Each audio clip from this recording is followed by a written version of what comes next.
Hello everyone, I'm Hema Sati Sharma and students, we are discussing the chapter Reproduction in Plants for class 7. We have already discussed reproduction, its importance, how reproduction occurs in plants through asexual method like budding, fission, fragmentation, spore formation, and through vegetative propagation. Today we are going to discuss about tissue culture.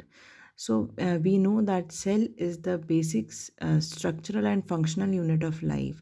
When similar type of cells group together, they form tissue.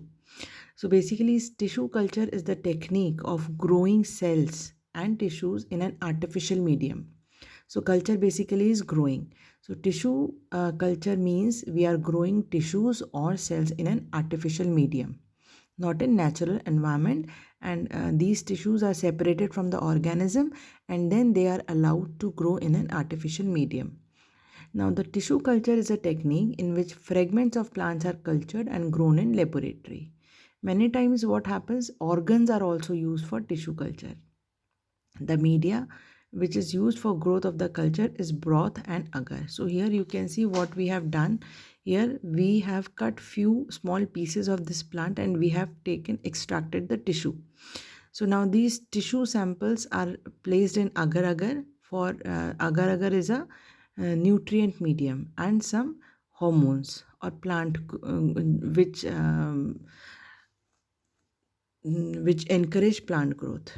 Now, these samples, the tissue samples, develops into tiny plantlets or small little plants, and these are then planted in the compost. So this is how tissue culture is done.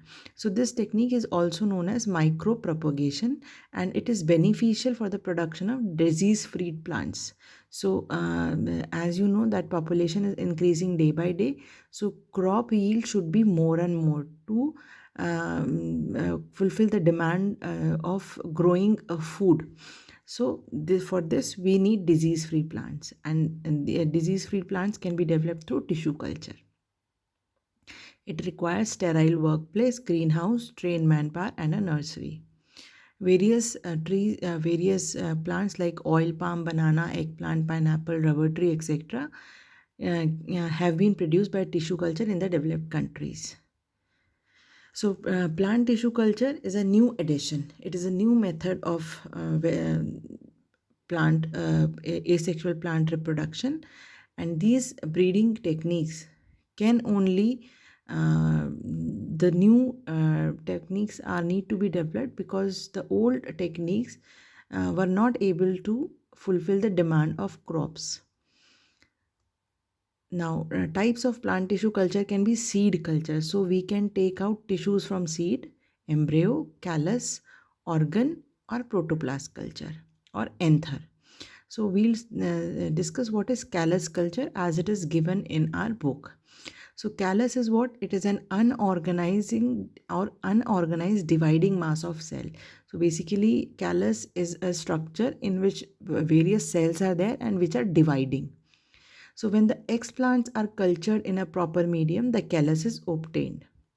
The growth of callus is followed by organ differentiation. So the callus will grow and differentiate into organ. This callus is grown on a gel-like medium which is composed of agar, which I told you that it is a nutrient medium and specific nutrient required for the growth of the cell. Now, this techniques exploit the property of the cell that cell from any part of the plant can be used to generate a whole new plant. So till now we have studied that asexual reproduction or vegetative propagation can be done through vegetative bud, plant, stem, root, leaf, etc. So this property of plant cell, that a new plant can be plant cell can be produced from any cell of the plant. So this is called callus culture. So here again the same thing is there. The tissue is collected, it is grown in the agar nutrient medium, and the sample develops into tiny plantlets, and then they are planted. Now in our next lecture we'll be discussing about sexual reproduction in plants in detail. Thank you.